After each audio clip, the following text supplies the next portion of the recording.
you very much for being here today for Lunch and Learn. It's a very exciting day that we'll talk about intelligent agents. And these are automated tools that are used in D2L in Brightspace so that it can help aid with that communication with students, just add an extra level to help with that. So let's go ahead and get into our course. We're going to start our time here. We're going to start by playing a game. Are you ready? Yeah, games are so much fun. Okay, so here is what we're going to do. We are going to play human or automated. So I'm going to give you a message that could be sent, and you're going to tell me, does it seem like a human wrote it or did a robot write it? And we're trying to think about what are these elements of human communication. All right, so here's the first one. I noticed you have not logged in yet. Let me know if you need help getting started. Human wrote it or a robot wrote it. So you can write an H in the chat or an A. Okay, so we're a little bit split between the two. So I noticed, for instance, we had some automated, had some human. Anyone want to unmute for a second just to say why you thought what you did? What triggered that for you? Okay, I'll do it. Okay. So I'm thinking that the system somehow, D2L knows when they've logged in and haven't logged in, not necessarily done an assignment, what if they know when they logged in and didn't log. So because it's talking about logging in, that particularly triggered for you the possibility of a robot response. And you're right, Kim, that you can set up your intelligent agents so that if students haven't logged in yet, it can give them a message to encourage them to do that. However, you do need to actually write the message that goes out. So we'll talk more about that. Okay, here we go. Reminder, assignment 2 is due tonight at 11:59. H or A, human or automated? Brandy, you said automated. Why did you think automated? Because I've created intelligent agents pretty much like this. Okay. Excellent. All right. Okay. So she says, yeah, this is definitely something that it would do. I'll tell you, when I read it also, it seems very transactional. Reminder, this is due. I talk like this sometimes, though. I mean, some people in this room know me and they know that I just say, I have to train myself so that when I send my Teams messages, I try to say good morning or good afternoon first because I can be very businesslike to the point. Okay, this is what we need, transactional. This is what needs to be done. This is what has to happen. But sometimes that can sound like a robot. So I guess sometimes I can sound like a robot. So it's just trying to figure out because this one can sound more like it was triggered also because at least the first one had a little touchy-feely in it. Let me know if you need help getting started. This one had no touchy-feely in it at all. But then again, like I said, sometimes that's how I communicate. So I don't know. It's difficult. I'm real. I'm real. I don't know how to prove it to you. I'm in a box right now. I don't know how to prove it to you, but all right, here's one more. One more. Just a quick note to say you're halfway through the course. Nice work sticking with it. Human or automated? All right, Jasmine, did you want to say why? You said what you did, your answer? Kind of like what you said, like it's more touchy-feely, it's specific, to the person, maybe a little bit. If they were struggling, you added the sticking with it part. So yeah. Excellent, excellent. Thank you very much. And the whole point of this game was that it wasn't really anything that it was a right or a wrong answer. Because just like I said, I'm transactional in the way I communicate sometimes. So, I mean, it can sound one way or the other. But it's really helping us to analyze that when we're using this tool that's intelligent agents and we're automating it, we don't want to lose the humanity in our communication. So it's just, so we're talking about kind of riding that fence today of how do we use the computer technology to help us with this, but still help our students feel like it's really coming from us. Because like I said, we still have to write the messages. The computer program, Brightspace, it just schedules it for us or it gets triggered. And we'll talk more about that. So we still really want to think about our instructor presence. And in the tech-driven world, sometimes it can feel like you're so replaced, that computers do everything. They grade the multiple choice tests for us. They send out messages. They do all of these things for us. And sometimes we can feel less involved in our courses because we feel a little bit replaced. But we're not trying to replace anything here with this automation. We're trying to actually do the opposite. This using intelligent agents is supposed to be able to enhance your presence in the course. So it's about helping to show up at that right moment, even when we aren't physically present. And these aren't just for online courses or asynchronous courses. You can use these in your in-person courses or your hybrid. I had one that was a hybrid course, and I still used intelligent agents just as little nudges to be reminders. Oh, you need to, don't forget, this assignment's coming due. And it did increase some of the completions of the assignment. Is it perfect? No. But did I have some students say, thanks for the reminder when they replied back to me? Yes. And it made them feel like I was looking out for them and being right there. And I want to do that. But sometimes it is difficult when you have, 100 students or 150 students to monitor also, and intelligent agents can help you with that. Again, they're not supposed to replace you, but they're just to help you be there more consistently and be intentional in that consistency. Because here's your instructor presence. When you are present in the course, you have timing, right? It's about how quickly you respond, or if you're giving that reminder that the assignment is coming due, or they just missed the deadline. But I was talking with Kim this morning, they have a 5-day grace period, or a department might have a 3-day grace period. So you can have it respond after it was due to say, hey, by the way, you didn't get your assignment in, but it's only a 15-minute deduct or 15% deduction or a 20% deduction, whichever it is. You can say you can still get it in, and that's a lot better than a zero. And I did do that in my course as well, be able to let them know there's still hope. It's still better than a zero. Get this thing in. And they experience when you have this timing, you're responding at the right time for them, or they submit that quiz and they got a 90%. You can give kudos also. You can say, great job, you did a great job. And they feel like someone's actually paying attention. And it's thinking about your intention and your tone. So we just looked at those messages at the very beginning in our game, and we were talking about, is this human or is this automated? And it's really thinking about how do we let our students know that this really is us thinking about them, even if the computer's helping to deploy it. We're doing it because we're thoughtful and trying to be thoughtful in the course. We're trying to be involved in the course as much as we can. So again, presence is about timing, tone, and attention. We want students to have this experience where they feel like someone notices. They feel like someone reaches out to them. We want them to make sure we want to make sure this message feels relevant and supportive.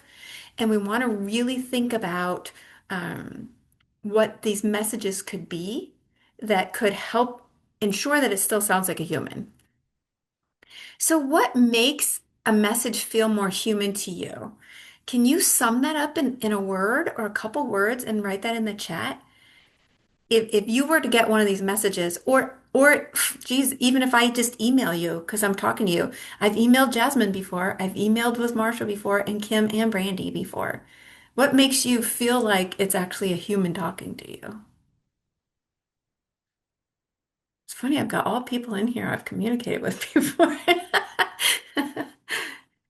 Having maybe some of that friendly language, personalization. Hey Kim, how you doing? It was great when we talked last week. Being very specific, that adds to it too, Jasmine. Yeah, we're giving you something that really helps connect the two of us, that helps you know that I'm seeing you and I'm remembering you. Now, I had a colleague when I was practicing with this and talking to them. Jen was talking about there's a whole Reddit, there's all kinds of things on Reddit. They're talking about spotting AI bot messages and how they can decide, oh, this one's from an AI bot and this one's not. And then that same colleague brought up and said, you know what? Neurodivergency, though. Some individuals who might be neurodivergent, or I'm thinking on the spectrum, right? Sometimes their communication is very matter of fact as well. So doesn't necessarily mean that just because it's matter of fact, it's not human. What you're really looking at is kind of that pattern.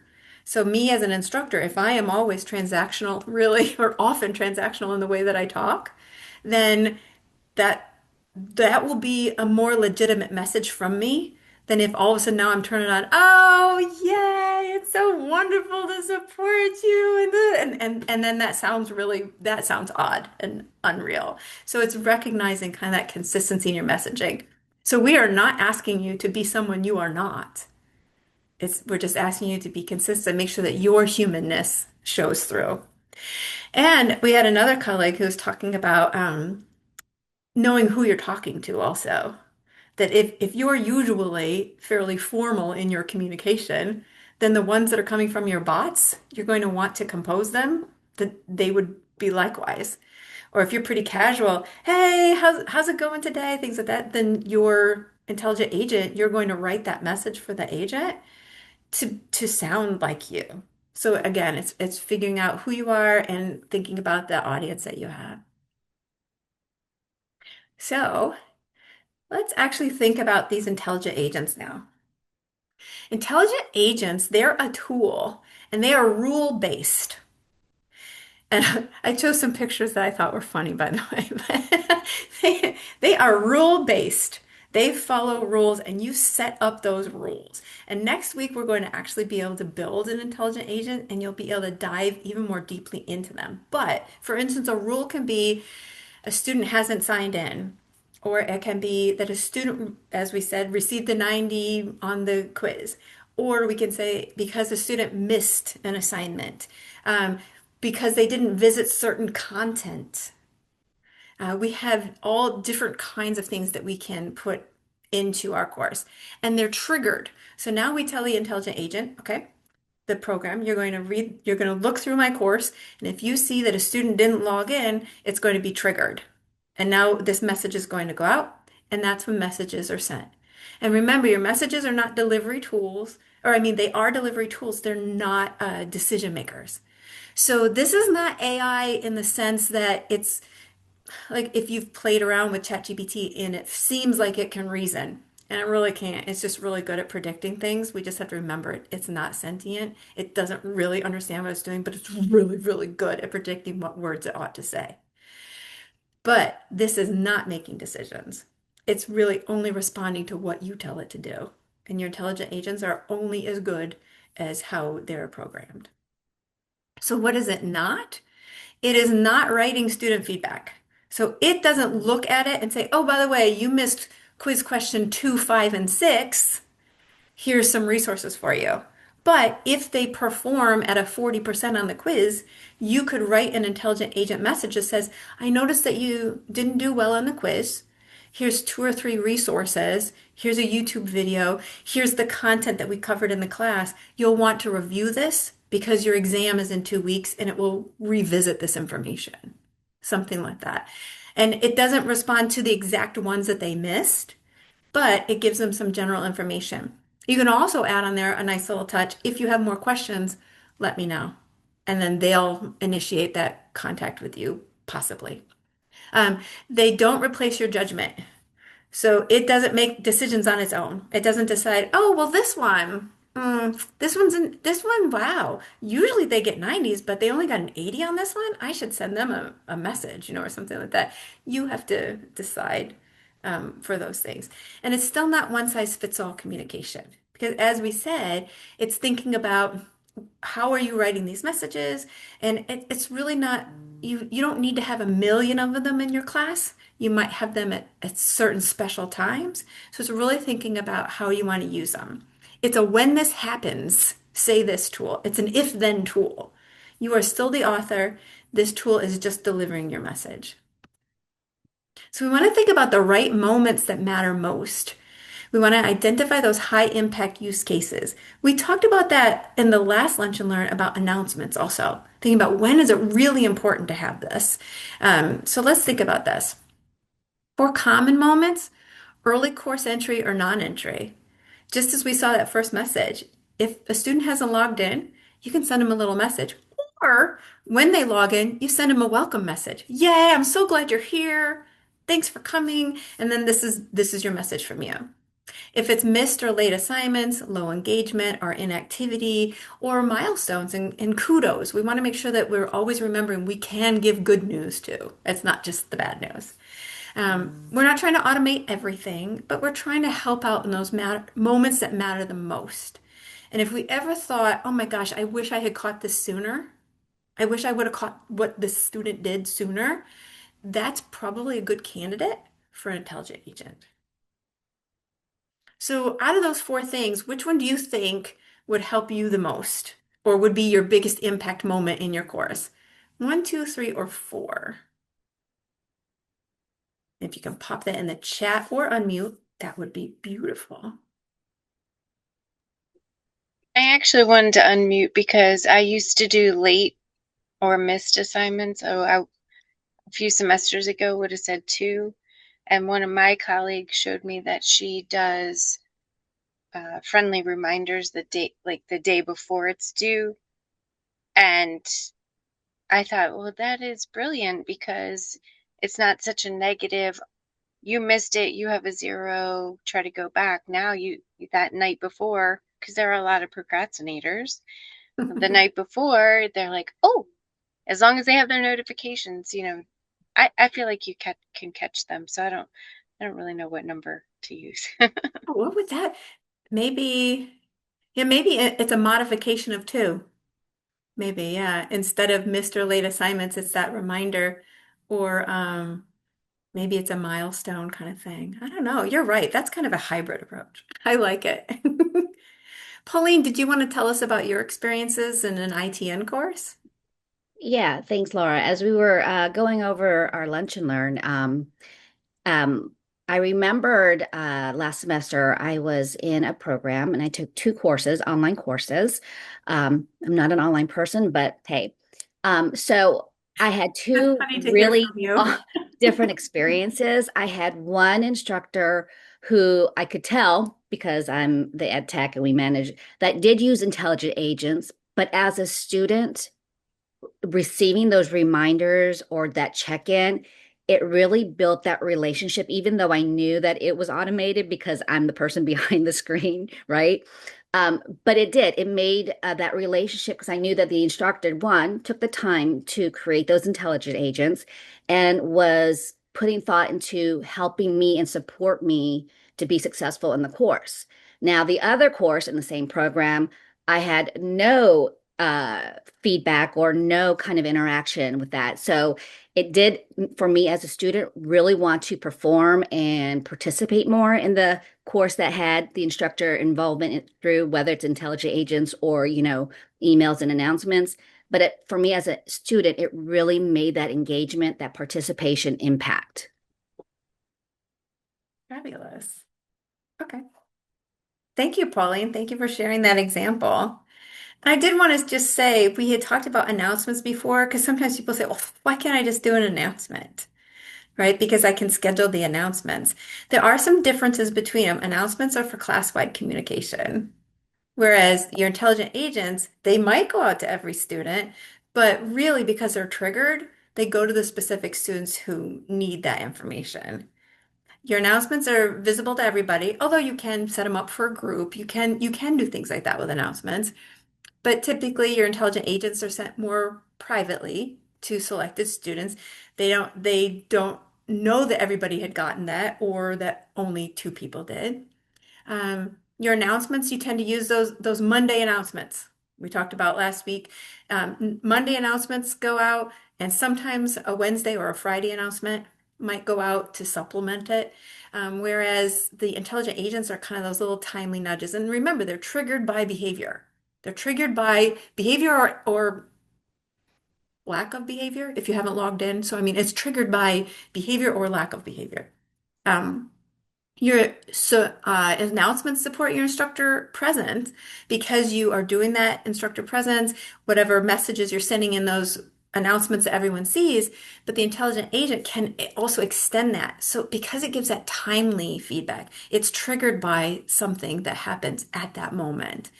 And announcements help you show up for everyone, and intelligent agents help you show up for someone. and is really thinking about that moment that matters for them. So let's look at a few examples here. First example I had is Math 183. Remind me, Brandy, what class is yours? Is that this one? Or is it the next one? 152. This is not mine. Okay, okay.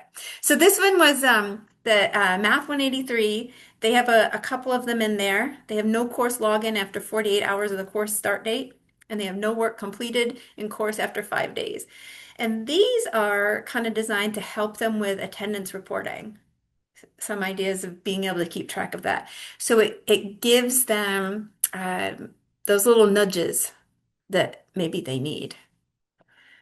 We have Math 152.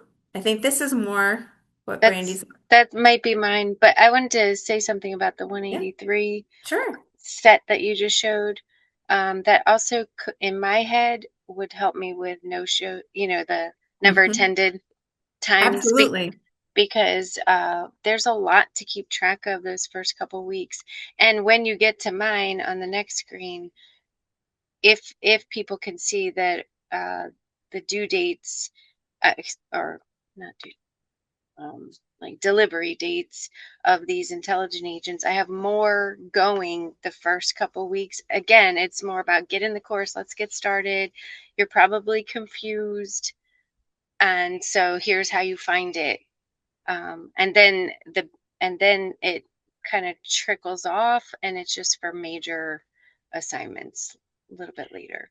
Did you want to share your screen, Brandy, to show an example? We had randomly found, by the way, when we were thinking, we thought, oh, we should give some examples so people know what an intelligent agent might look like, at least on the administrative side of it. And Yeah. we had looked into a couple courses and we found Brandy. And Brandy agreed to come today to Yes. talk to y'all. I do want to point out I'm, no expert. I've just been trying it, and it's definitely been helping at times, just like Dr. Thompson, when you said that students will reply to them. Because if you know how to set the setting to where it doesn't say no No reply or reply. whatever, like if you know how to set the setting that says it's coming from Mrs. Nowakowski, and I purposely put Mrs. Nowakowski because that's what I want them to call me in class. I didn't want it to just be my email address. I wanted it to sound like me, and I sign all of my, I say hi there. I moved away from the option of putting their name. There's a way of saying like initiating user or something like that, because if they haven't gone through the process of changing their name formally at Delaware Tech and they really don't want to be called Brandy, then I don't want to call them Brandy, because then that immediately tells me it's automated. So instead, I just decided to say hi there or something like that, and not say anybody's name, even though I hear the argument for personalizing it in. But that's why I decided not to do that. So I'll say, hi, this is a friendly reminder that such and such is due. And sometimes I'll link what is due, but I try to always sign, Mrs. Nowakowski at the bottom. Then they see it's coming from me in their email, but they also see in the message my name, the way that I say it. These are, I think, alphabetized DEMU, you know what I mean? But date Mhm. wise, if you look over, I'll click on one that was kind of early on. The week 2 preview was one of the first ones, but the system alphabetizes your agents. So more people needed help understanding there were these things called previews, because there were 14 students identified um, that particular time when I ran that intelligent, or when I had it set up to run. But notice only 5 needed to see that they were getting ready to forget to take a quiz. So some of these very first ones, not the wrap up, but like week 1 homework, week 1 quiz, and the previews for my course, those are all happening right at the start. And like I said, they could be confused as to even how to find these. If I click on this, what I don't know is if I'm going to show Well, if you click on the words, it'll The just show the week, intelligent agent. I talked to Brandy. I said, yeah, maybe we won't click on the actual user so you see the yeah, this students is good.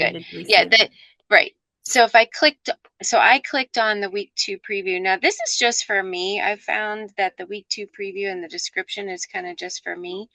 Um, and I had to schedule. Well, now I guess because it ran, it says no schedule anymore, but you would choose. I chose one time run. And then here I chose in criteria, and I know some of you, this is too fast. I think I heard you're going to have a lunch and learn to learn how to do this. Yep, next But week. just to preview that, I had to create what was happening, and that's what's going to happen. Next week you'll learn how to do this. You have to choose. Oh, is it that they don't have a submission to a folder, or is it that they later on, way down here, didn't have a grade? And then if you say, oh, there was no grade, then what are you talking about? As a teacher, you have to know your grade book and you have to find what it is. It was for me that they didn't do the 2A preview. And so now I'm going to cancel this because I don't want it to run again. But so if you make a mistake, notice you can X out. Matter of fact, you can have more than one thing show up. It could be they didn't do the 2A preview and they didn't do the 3A preview, and you could choose any condition met, or you could choose all of them. Like there are so many options. I certainly do not know everything there is, but I've been learning. And then with the action, what happens when they didn't get a grade for the preview? Then only the first time, because I don't want it to repeat all through the semester. You'll learn to change that the email comes from my name and from my email address rather than just a generic one.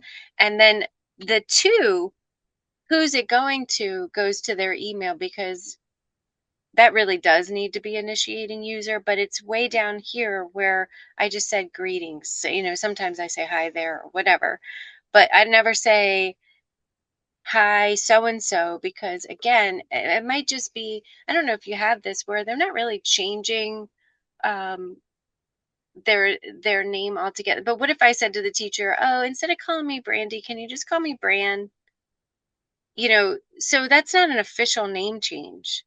So I don't want to I try when I'm really emailing them to call them what they asked me to call them, um, even if it's not one of those official things. But anyway, you put a subject in here and then, a note, and I try and sign my name, and sometimes I link what I want them to do.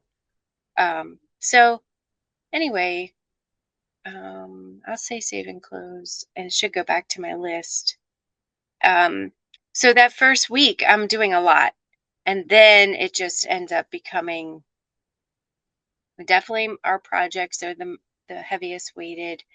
The wrap ups in my class in my 152 are the tests, but I don't do it every test. I just think there's a point where they should be following the schedule.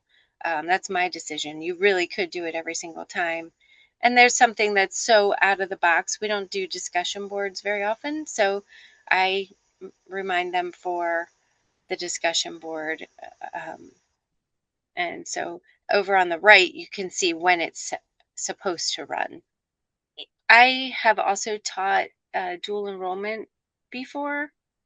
And for those high school students that are trying to learn how to take a college class, I had a lot more intelligent agents for them, because I really felt like they needed constant support. And I truly felt like I was going to forget.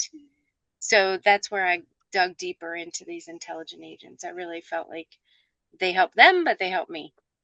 I Okay. have a quick question of how do you get to the agents like piece in D2L just really quick because before Yeah. next week I just want to like get in there and like look. So you have to go into admin, and you have to, I think it's the course admin, and you come down here to, this is alphabetized too, I believe. The way I have it set up, I think you can show it in different ways, but there's intelligent agents.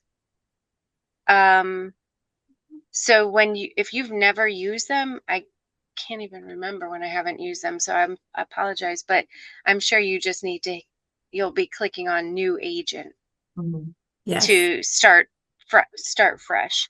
But I will tell you, I am glad you asked this question, because I have also, let me cancel this. I've gone into admin.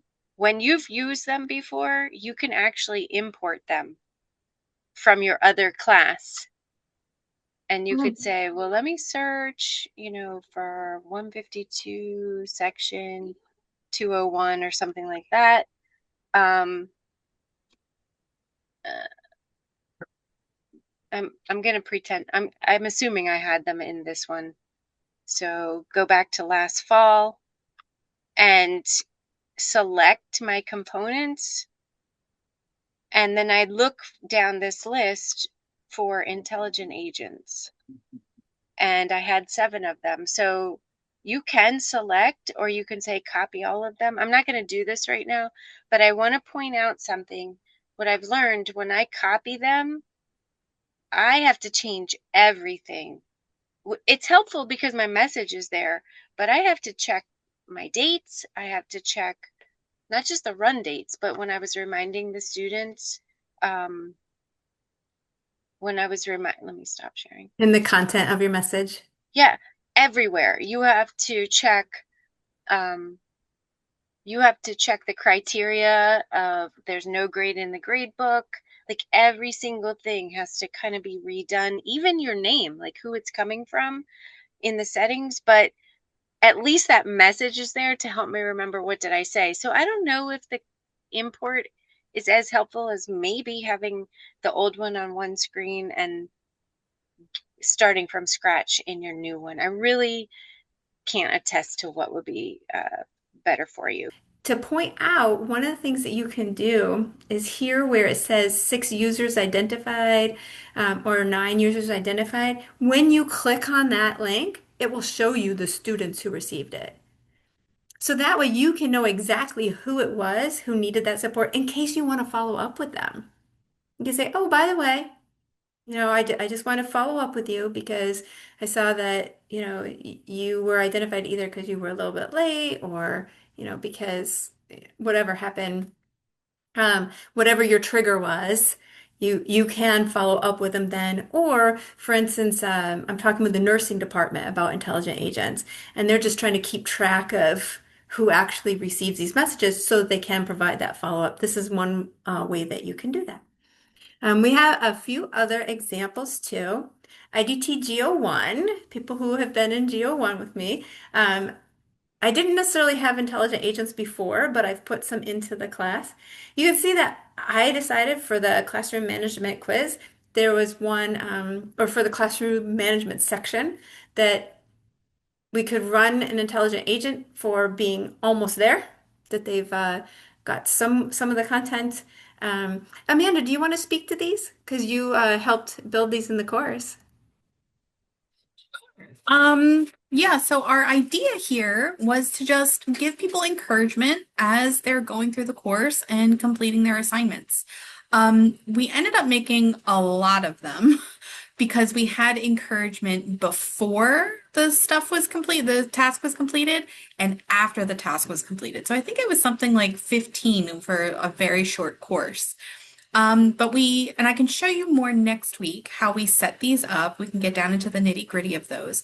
But they were all based off of the behavior of the student. So I think a few of them were if they had not submitted work by a certain time, or if they had submitted work after a certain number of weeks.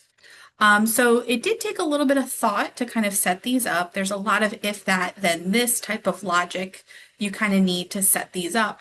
But once they're set up, they run pretty easy. They're automatic. You don't have to think about them.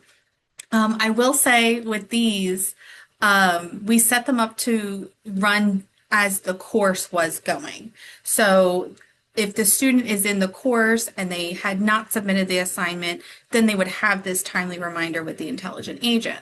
And I think, Laura, not to kind of call you out, but Laura, we realized we had not had them enabled until the end of the course. So then we enabled them all, and all of the agents ran at once. So it's a good reminder to just make sure if you're spending time setting up an agent, make sure they're enabled. Yeah, But yeah, I think Laura, you had some feedback from the folks who did get them in the course, and they liked the encouragement. yeah. And it was really funny because what had happened is we had gone, I don't know, halfway through the course, almost to the end, like what Amanda said. And I thought, well, I still have a few stragglers. So I'm going to go ahead and I'm going to enable them anyway. I'll go ahead and the people who've done everything, it won't bother them. It'll be fine. It won't go to them anyway because they already finished everything. No, no, no. Remember, there are triggers and intelligent agents aren't smart. Intelligent is a misnomer. Intelligent just means they do what we tell them to do. Our smartphones aren't really that smart, but they help us get to everything that we want to get to, right? So we're using these words and we're throwing them around and we really have to think about what's behind it. So here I was thinking, oh, it won't run because this person already finished the course. This one is it's a non-credit kind of self-paced course that I do with adjunct instructors. Oh, they already finished it. It'll be fine. Oh no. It even went to the people who finished it and said, oh, here's a little encouragement. Good job. You did it. You earned your badge. They did everything.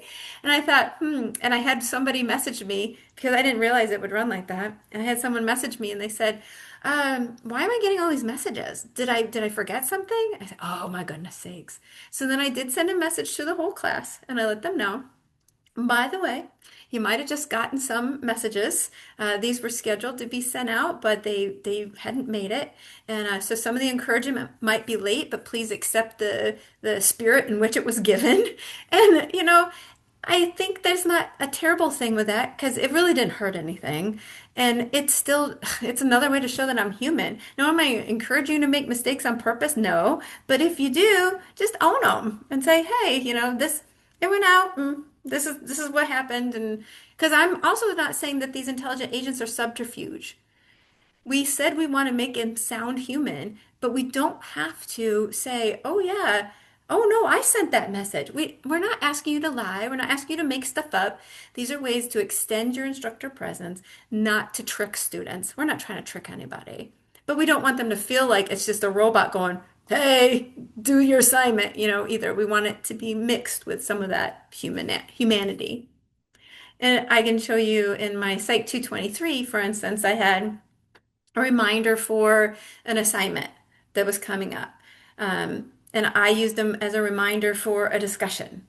And you can see when students receive those because as I was talking with Kim earlier, she said, yeah, sometimes they don't do them until the weekend or right before something's due. So you can see that a few people were identified because I had sent it on a Friday to remind them and they just hadn't done it yet. But I did get responses from some of my students who said, oh my gosh, thank you so much because I did forget about this and I'll have to carve out time for it. So they appreciated it. And just to drive it home, in your messages, your language matters. We want you to think about this. And I don't mean like bad words. I mean how you speak about these things. So we have an example A and we have example B. And one more little trick here. Which one seems more automated and which one seems more human? I see some mouths moving there. Yep. So A, yes, thank you, Marcia. Thank you. And A, because it says you have not submitted assignment one, please complete it. But again, I can be transactional sometimes. So it doesn't mean it wasn't a human. But the second one, why does the second one seem more human? Why does it have more humanity notes? Please reach out. Excellent. So it had those words in there. Please reach out if you need more support, helping them know that there's still that connection that can be had with the instructor. And we talked about this too when we were preparing for this, that we want to make sure that the phrase sounds supportive rather than punitive. And for instance, one of my colleagues, she had said that B provides that chance to still submit the assignment. And maybe there's a chance for that conversation about the assignment possibly being late before it's actually late. So you can have those communications and conversations with students and kind of open that up. But some of that, we were joking about it too. And I said, well, it feels like loan payments to me, right? That if you can't make your loan payment, but if you talk to the bank ahead of time, sometimes they'll work with you. But if you talk to the bank 3 months after you were supposed to have made three loan payments, they're going to be less flexible and less open to communication. But if you talk to them before, maybe they'll set up a different kind of payment plan, or they'll take that $10 you have, whatever. Um, and it's thinking about even Jen, my colleague, she had said that sometimes, though, some of these responses like B, she feels like sometimes they feel a little bit more like a bot, even because sometimes it seems like in customer service messaging that it will be so effusive, and it will just want to talk about um, making sure that that you feel supported, and it kind of goes a little overboard. So again, it's recognizing who you are and how you communicate. And so that the course feels welcoming. And as Jasmine pointed out, it has that little message in there. Please reach out, that opportunity to still connect with each other. All right. So again, to kind of sum it up, automation, it should invite that connection, not close it. And if you give that human follow-up option, that kind of helps to make people feel like you're actually reaching out to them. And just like Brandy pointed out, you still want to review these each term. Make sure that the dates are right, the messages are right. Make sure that maybe now that you taught it for another semester, you found a different place that students need support. Well, I don't need this message at this time, but I need a new one over here. So you're recognizing where it goes. And the goal is not to replace your conversation with students. It's not so that you have fewer of them, but it's to help support good, well-timed communication. And automation works best if it opens the door for human interaction. Intelligent agents extend your presence. They can't replace it. They are not you. You are still you. They help support timing, tone, and if you have your timing and your tone and you've been intentional about it, then you can have impact. And start small. We just talked about finding one moment. Maybe just make one intelligent agent for the this class, or if it runs in a weird time like mine did, maybe you want to do it for your next class. But it's kind of thinking about where could you put one. Thank you so much for coming today. I do hope you have a fabulous rest of your day and enjoy your lunch.